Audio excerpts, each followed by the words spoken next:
गाड़ियां पर गाड़ियां भर जाएंगी, लेकिन लाभ के पहले शुभ पंछी भुंटे पर बैठ करके दाना चुग रहे हैं, खाए जा रहे हैं। 25, 50, 100 की संख्या में आकर के बैठते हैं, हर एक पौधे पर बैठ जाते हैं और चुग चुगा करके उड़ जाते हैं। पड़ोसी कहता है, सात गोंडा ऐसे तुम रखवाली करते हो खेत की, पंछी आते हैं तुम और पीठ करके बैठ जाते हो, उन तो को और आराम हो जाता है कि आराम से खाते हैं। तुम्हें तो चाहिए कि थोड़ी आवाज़ करो, टीन टप्पर बजाओ थोड़ी, ताकि उड़ जाएं, सारी फसल खा जाएंगे। सात गोंडा जो शांति सागर बने, वो कहते हैं पड़ोसी से, भाई तू अपने खेत की रखवाली कर, तू अपनी भावों की रखवाली कर। मैं तो इतना जानता हूं कि जितना मेरे भाग्य में लिखा है, किसी के खाने के बाद भी उतना मुझे मिलने वाला ही है। पड़ोसी कहता, अरे भाग्य में क्या होता है, जब वो बीज खा जाएंगे तो तुमको मिलेगा क्या। फिर वो कुछ जवाब नहीं देते। और जब फसल काटी जाती, जब बीज निकाले जाते, तो जितनी एक एकड़ में पड़ोसी को मिलती, उतनी एक आधे एकड़ में सात गोंडा पाटिल को मिलती, दोगुनी फसल मिलती। पड़ोसी देखता रहता, ऐसा कैसे हो रहा है सात गोंडा। उसने कहा, भैया सब अपने अपने भावों का, अपने अपने पुण्य का फल है।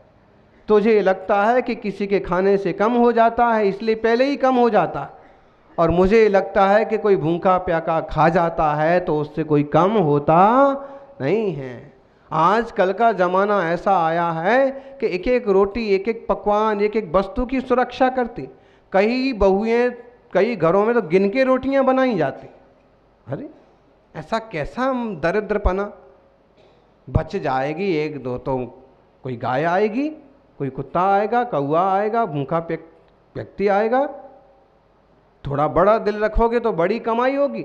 हैं 10-20 लोग कमाते हैं और 5-7 लोगों के पेट नहीं भर पाते। ऐसी संकुचित बुद्धि।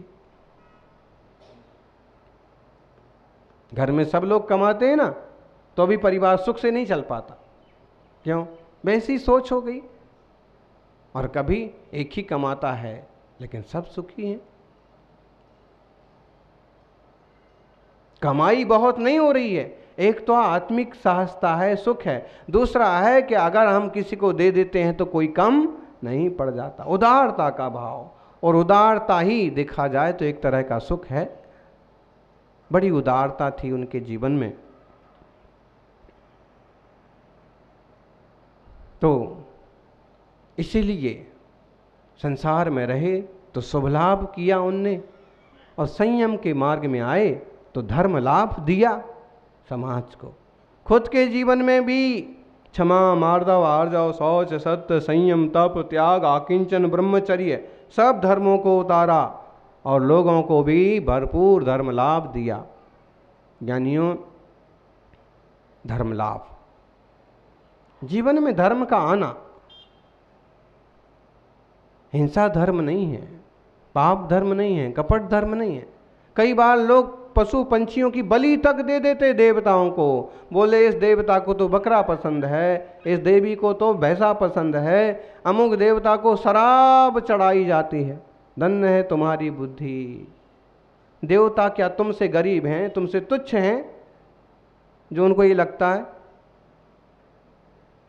आचार्य अमृतचंद स्वामी ने इसे बड़े अच्छे ढंग से रचा। सूक्ष्मो भगवद धर्मो धर्मार्थम हिंसने न दोषोस्ति इति धर्म मुग्ध हृदयी न जातु भूत्वा शरीरिणो हिंसा। कोई कहे कि भाई भगवान ने जो धर्म कहा है वो बहुत सूक्ष्म है, इसलिए भगवान ने कहा है कि हिंसा करो। तो धर्म के नाम पर हम जो हिंसा करते हैं उसमें कोई दोष नहीं है। ऐसे मूढ़ता पूर्ण हृदय से कोई व्यक्ति यदि किसी जीव की हिंसा करता है तो भी वो हिंसा हिंसा ही है, पाप ही है। कोई भगवान ने नहीं कहा। बताओ कौन से भगवान ने कहा है? ये तो कोई पोंगा पंथी पंडित होते हैं, जीव के लोलुपी लालची लोग होते हैं कि धर्म की बातें बोल बोल करके भोले भाले लोगों को ठगते रहते। पूरी तरह से सत्य यही है। जिह्वा लोलुपी लोग अपनी स्वार्थ की पुष्टि के लिए धर्म के नाम पर, भगवान के देवी देवताओं के नाम पर ऐसी चीजें चलाते हैं। आप धर्मात्मा जीवो ध्यान रखो, किसी भी देवी देवता भगवान ने कुछ मांगा नहीं है, भी कोई गरीब और दरिद्र नहीं है। क्या हमारे जैसे सामान्य लोगों से भी मांग करें? अरे भी संपन्न है, रिद्धियों से संपन्न है। ऐसे में धर्म के नाम पर बलि देना, जानवरों को मारना, काटना, शराब चढ़ाना, पीना बिल्कुल भी जायज नहीं है। एक केवल अंधश्रद्धा है। और श्रद्धा क्या बोलेंगे इसे? अंधपाप बोलेंगे। उसके प्राण तुम्हें समझ में नहीं आ रहे हैं, उसका दुख तुम्हें समझ में नहीं आ रहा। आचार्य महाराज ने अपने जीवन में अंधश्रद्धा निर्मूलन के लिए काफ़ी काम किया। सती प्रथा के विरोध में, बाल विवाह के विरोध में, चूंकि उनका विवाह भी बाल विवाह हुआ था। क्या समझे? शांति सागर जी महाराज का विवाह हुआ था 9-10 साल की उम्र में, और एक लड़की 5-7-8 साल की लड़की से शादी हो गई और उनको बड़ा अच्छा लगा। बोले वाह ये बढ़िया हुआ। बड़े भैया के साथ तो खेलते बनता नहीं है, काफ़ी बड़े हैं, और छोटे भाई बहन वो अपने आप में मस्त हैं। हमको खेलने के लिए एक गुड़िया मिल गई, खेलने के लिए मिल गई। पता ही नहीं है कि शादी किस लिए होती है, संसार कैसे बसता है, कोई मतलब ही नहीं है। खेलने के लिए, और इसको चोटी पकड़ के भी इसके साथ खेल सकते। खेलना है तो खेलो, बैठो, और जीतना है तो जीतो। तो बस गुड्डे गुड़ियों का खेल खेलना, धूल में खेलना, मिट्टी के खिलौने बनाना, और वह साल 2 साल भी नहीं बीते कि उस बिटिया का मरण हो गया। अब इस तरफ से विचारो तो बाल ब्रह्मचारी है, नाम की शादी हो गई। ऐसी शादी तो अंधश्रद्धा के विरोध में थे, बाल विवाह के विरोध में थे, सती प्रथा के विरोध में थे, बलि प्रथा के विरोध में थे, खोटे देव देवताओं की पूजाओं के विरोध में थे। उन्होंने बड़ा अच्छा मार्गदर्शन अपने जीवन में लोगों को किया था। सम्मेश शिखर जी की यात्रा, पूरे उत्तर भारत तक भ्रमण करके मुनि धर्म का उपदेश। गृहस्थावस्था में भी शिखर जी की यात्रा की थी, और उसका तो गजब का प्रसंग आता है। देखा एक बूढ़ी माँ बहुत कोशिश कर रही है, तो भी 4 कदम चलती फिर बैठ जाती है, 4 कदम चलती फिर बैठ जाती है। उनने कहा कि माता जी मैं आपको यात्रा करा देती हूँ। माँ ने कहा बेटा तुम हमारा बोझ कहाँ लेके जाओगे? माता जी डोली नहीं, डोली नहीं। एक तो डोली से करना नहीं, दूसरी अपनी वैसी तासीर भी नहीं। धीरे धीरे उठते बैठते हो जाएगी। माता जी आपका कोई बेटा नहीं है, कोई यात्रा कराने वाला नहीं? देखो दुनिया में कौन किसका होता है, सब हैं, सब अपने अपने काम के हैं। भगवान की कृपा होगी तो मैं पूरी यात्रा कर लूँगी। उनने कहा कि माता जी यदि मैं तुम्हारी सहायता करूं तो तुम क्या करोगे बेटा? तुम अपनी यात्रा कर लो, हंसी खुशी आशीर्वाद। नहीं, आप ऐसे चलेंगे तो 2 दिन में भी ऊपर नहीं पहुंच पाएंगे। और आओ मेरे कंधे पर बैठ जाओ, मेरी आजी के बराबर हैं आप, दादी के बराबर हैं।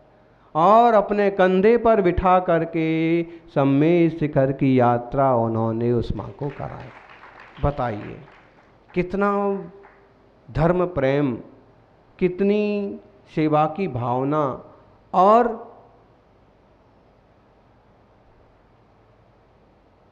शारीरिक बल भी कितना। और इन सब परिणामों का फल निकला कि उन्हें युवावस्था में अंकलिकर जैसे मुनियों के दर्शन का सौभाग्य मिला। जब उनके घर उनकी दादी अंकलिकर स्वामी को आहार देती तो वे उन्हें नदी पार कराने, दूध गंगा वेद गंगा पार कराते, और फिर दर्शन करते। पार कराने के बाद, प्रभु जैसे हमने आपको नदी पार कराई, ऐसे आप मुझे संसार सागर से पार करा देना। ऐसी निर्मल भावना। इसी का परिणाम हुआ कि बाद में क्षुल्लक बने। अंकलिकर महाराज से कुंभोज की पहाड़ी पर इलक बने। बाद में फिर देवेंद्र कीर्ति जी से मुनि बने। बाद में उन्होंने बड़ी धर्म की प्रभावना की, निर्दोष चारित्र का पालन किया, बड़े बड़े उपसर्गों को भी सहन किया। राजा खेड़ा राजस्थान में एक छोटा जिला है, छोटा शहर है। कुछ बदमाश लोगों ने दिगंबर तपस्वियों को देख करके एक प्लान बना दिया कि अपन तो इनको मार डालेंगे, अंग्रेजों का शासन था, इनको ख़त्म कर देंगे। और सचमुच वो तो तलवार डंडे लेकर के आ गए। लेकिन एक श्रावक ने देखा, जो मुनि महाराज को मंदिर जी छोड़ने के लिए आया था आहार के बाद, उसने देखा कि इतने सारे लोग, निश्चित है कुछ गंदी हरकत, इस टाइप से लोग चिल्लाते आ रहे हैं, इस टाइप से तलवार चमका रहे हैं। तो उसने महाराज जी को अंदर धकेला और दरवाज़ा बाहर से बंद कर दिया।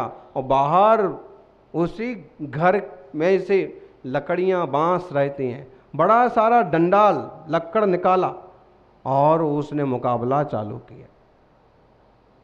एक व्यक्ति एक तरफ, 50 लोग एक तरफ, लेकिन उसका बल, उसकी बुद्धि, उसका चातुर्य, अकेला काफ़ी देर तक लड़ता रहा।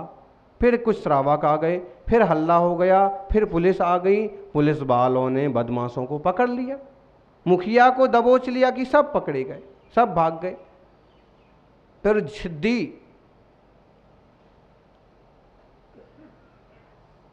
क्या सजा दी जाए। महाराज ने कहा, भाई क्या सजा देना, छोड़ दो।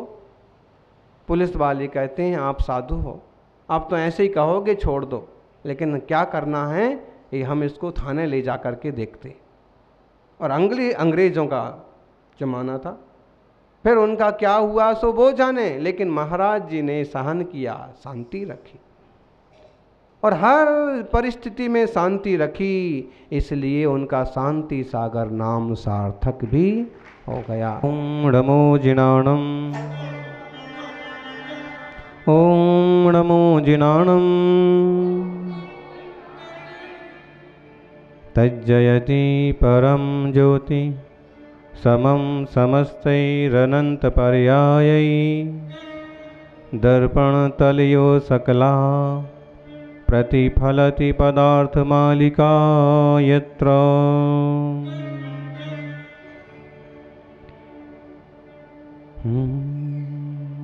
मेरे मन मंदिर में आन पधारो महावीर भगवान।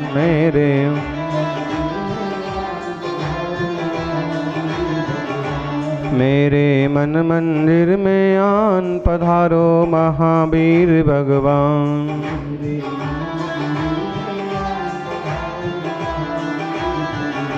पधारो महावीर भगवान, विराजो महावीर भगवान पधारो।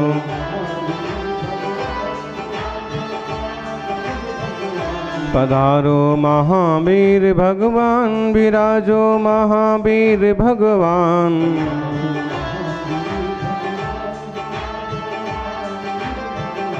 मेरे मन मंदिर में आन पधारो महावीर भगवान।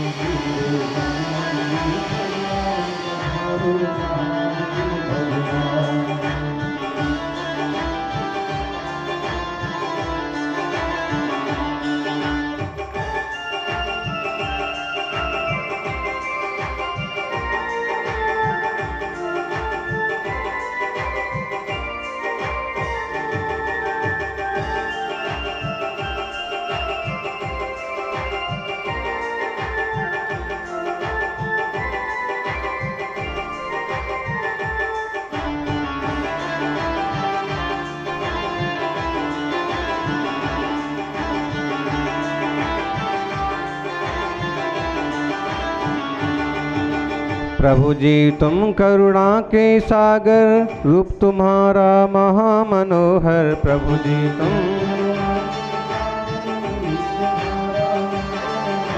प्रभु जी तुम करुणा के सागर,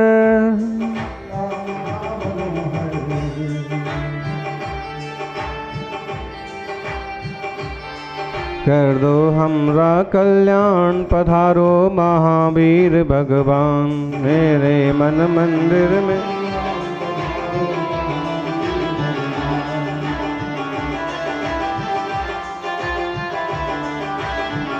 मेरे मन मंदिर में आन, पधारो महावीर भगवान मेरे मन मंदिर में आन, पधारो महावीर भगवान मेरे मन मंदिर में आन, पधारो महावीर भगवान।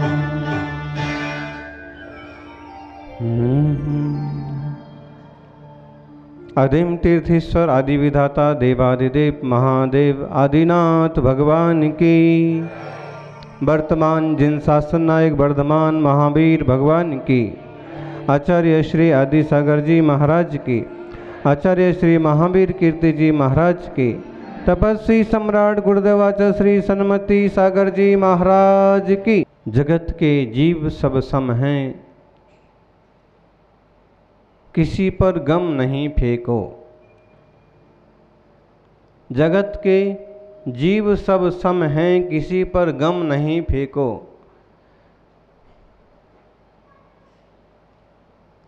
जगत के जीव सब सम हैं, किसी को कम नहीं लेखो। सभी को प्राण प्यारे हैं, किसी पर गम नहीं फेंको।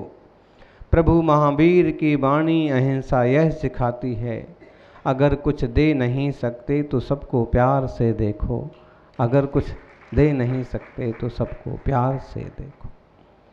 अहिंसा की जितनी सूक्ष्म व्याख्या भगवान महावीर स्वामी ने की, शायद ही दुनिया में और किसी ने की हो। हम उनके पहले पार्श्वनाथ स्वामी को देखते हैं, वे भी अहिंसा का पक्ष लेते हैं।